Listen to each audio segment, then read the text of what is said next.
بسم الله الرحمن الرحيم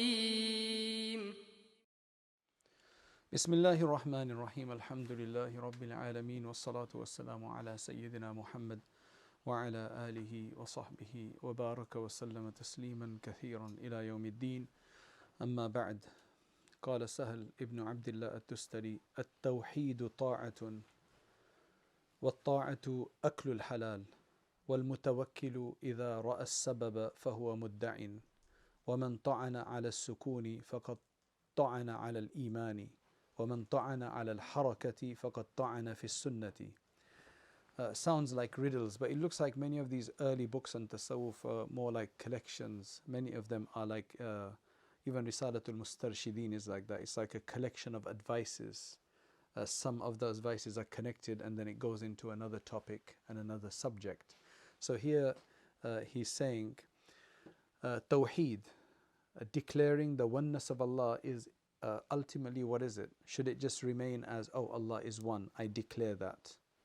I declare that Allah is one. Is that enough? He says no, the Tawheed is essentially ta'ah, obedience. Once you've declared Allah to be one, it comes as a package, which means that you need to start being obedient. Then he says, what is ta'ah then? What is obedience? Is aklul halal, is to consume the lawful. Then he jumps to the topic of tawakkul, that the one who has tawakkul, وَالْمُتَوَكِّلُ إِذَا رَأَى السَّبَبَ فَهُوَ مُدَّعٍ. So he tells you what's not a mutawakkil. That if you think you're a mutawakkil, somebody who relies on Allah, but then you're focused on the sabab, on the zahiri apparent means, then you're just a claimant. You're just a claimer. You don't really have it truly. And then he says, whoever criticizes sukoon, then he has criticized iman. And whoever criticizes movement and motion, then he has criticized the sunnah. So let's see what the commentator says to explain that to us. The commentator, whose name is Abdur Rahman, he's from Sicily.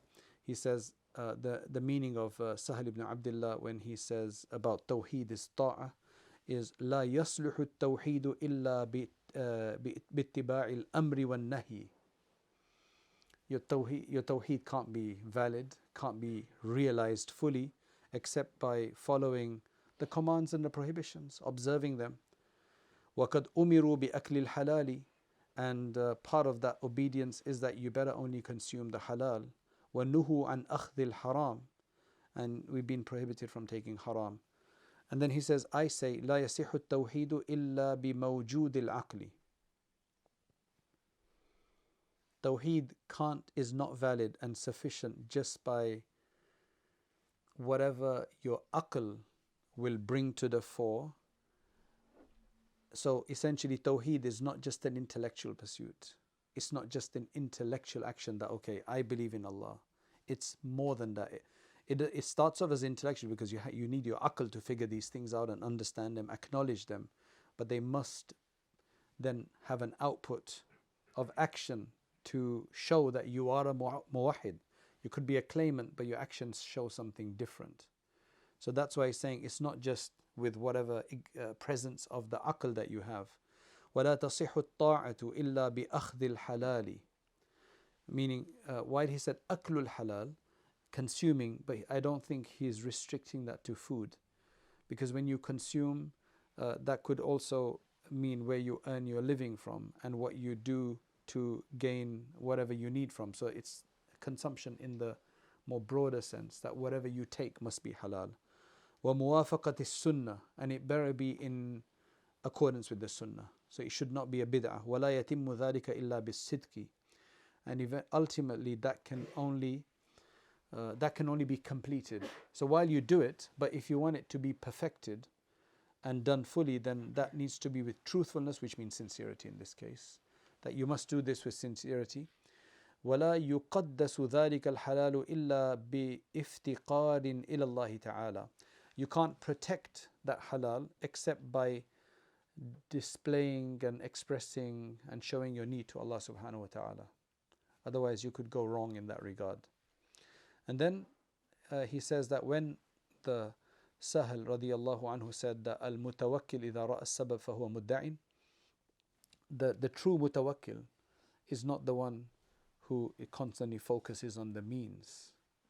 You probably have to focus on the means at one level initially, but then eventually you have to realize that Allah is capable of everything. So he says, أي لا يرى رزقه يجيء إلا بالسبب والحركة. Meaning the one who thinks that his rizq will only come when he makes an effort, meaning that's the only way it will come. Now I'm sure everybody believes that when you work hard you get some rizq, right? You get some earning, don't you? That's obvious, that's like you, that's normal. But is that the only way that you've ever been? So the question to ask is that, have you ever received anything without having to earn it?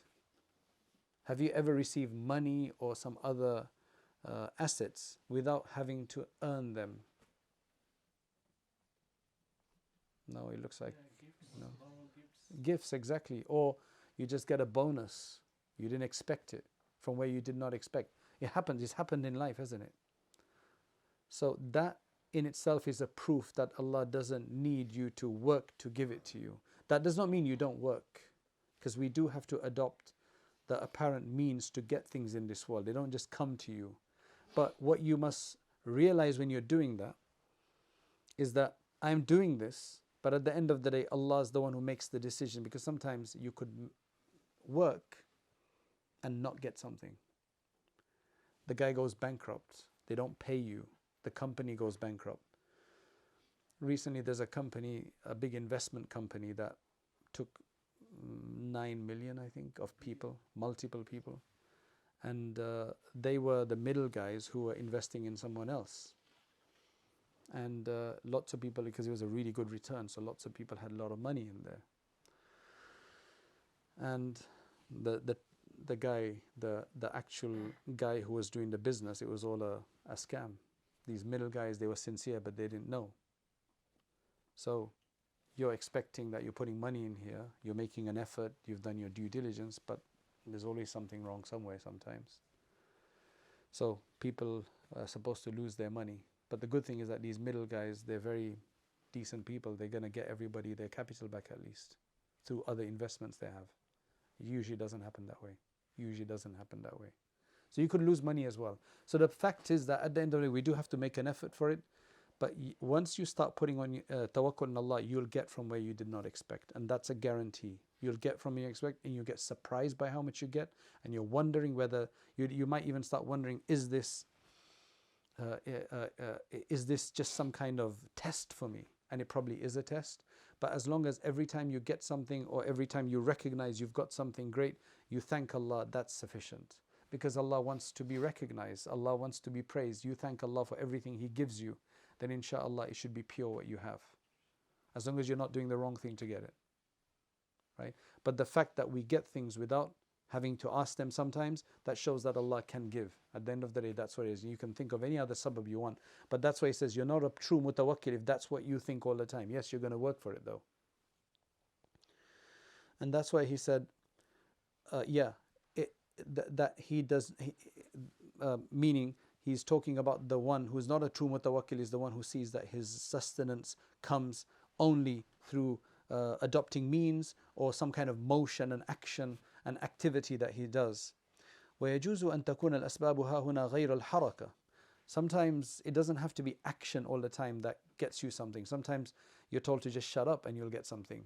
Like you're told not to basically reveal something, and then they pay you to do that in corrupt societies, for example. Just don't say anything. It's a silence payment, right? So it could be that as well. لأن الله يرزق من يشاء بغير سبب, because Allah can give you whatever you want without any sabab, right? And it doesn't have to be huge amounts. It could be small amounts. It could be trickle amounts, and sometimes it could be huge amounts that you'll get, and you'd be surprised. There's a story that a friend of mine from Saudi told me that Saudi Arabia, the main Jazeera, and then you got Bahrain. Bahrain is a small island off the Jazeera, right?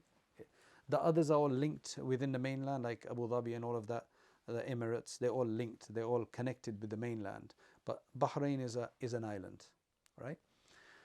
And that's considered the playground. That was considered the playground of the Arabs. That's where they go there to mess around, on Friday, Saturday, whatever. You don't mess around in Saudi. There's strict laws, or they were, right? And there. So now they wanted to build a bridge to make it easy, rather than have to go on ferries or whatever, or boats. So they wanted to build a bridge. Now the land at the edge of the country that the bridge was going to be built of, that was being sold. Probably that was going to be sold. So this guy was intending to go and buy it. Like, he thought, let me go to the auction to buy it. He got there late. Now in the auction, they'd started from the thousands, and then they'd gone into the hundreds of thousands, and then it'd gone into the, I think, can't remember what figure it is, either hundreds of thousands or millions. So now when he got there late, after 15 minutes or whatever, it was in the millions, but the auctioneer was not using the word millions. He was just saying 1, 2, 3. He's thinking it's thousands. That's his capacity. Right? That's his capacity. He can't think in millions. He can only think in tens of thousands or whatever it was. There are two different figures, that only lower figures. And he thought that's what they're talking about. So now everybody stops bidding, and he's like, yeah, I'll take it. Because they know it's in the millions, and he knows that he thinks it's in the low one, so he gets the bid. Inshallah.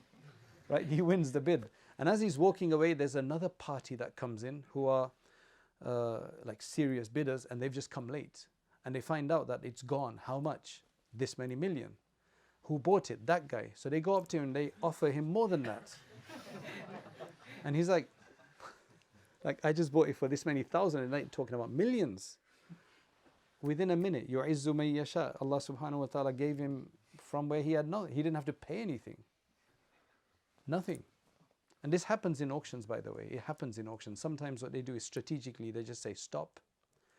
There's two bidders, right? What they do is they tell the other guy, look, there's no point us both doing this. I'll give you 20,000, just let me have it. Or I'll give you 50,000, just let me have it. Because eventually he's going to go more than that anyway. Do you understand? But this was, Allah wanted to give it to him. He made money with nothing. Alhamdulillah. So Allah can give. And believe me, if you start doing tawakkul on Allah, Allah will give you. And there's no doubt about that. Allah subhanahu wa ta'ala will give you. Just start thanking Him for everything that you get, and give some sadaqah regularly, which I've mentioned it before. Everybody should have a direct debit for some sadaqah. Not to receive it, to give it. Right? Wherever you can. Like, you are, a lot of us students, we think that we're poor. We should be given sadaqah almost, right? And ulama don't give sadaqah, no. If you're a student, believe me, even if it's £1 that is going from your bank every month, £5, whatever you can comfortably get, just give something. But because it's difficult for us to take out money and give every week, you don't find the box sometimes, you don't have the cash sometimes, or you don't have the card, whatever, just do a direct debit. Whatever it is, go home and do it today, I'll ask you next week, right? And if you can't do it, I'll do £1 for you. Like, really, it's so, I'm telling you, I can swear by this. This is so beneficial for you. If you want barakah, give sadaqah. Allah gives back multifolds. مَنْ يُكْرِدُ اللَّهَ قَرْضًا حَسَنًا فَيُضَاعِفَهُ لَهُ أَضْعَافًا كَثِيرًا. Make sure you go and set up some direct debits. Whatever you're comfortable with, whatever you can easily do, and you'll see money coming, you'll see resources coming to you, inshallah. Allah give us the tawfiq, Allah bless us, Allah Ta'ala protect us, and Allah make us close to Him and grant us His qurb and love. Wa akhiru da'wana anil hamdulillahi rabbil alameen.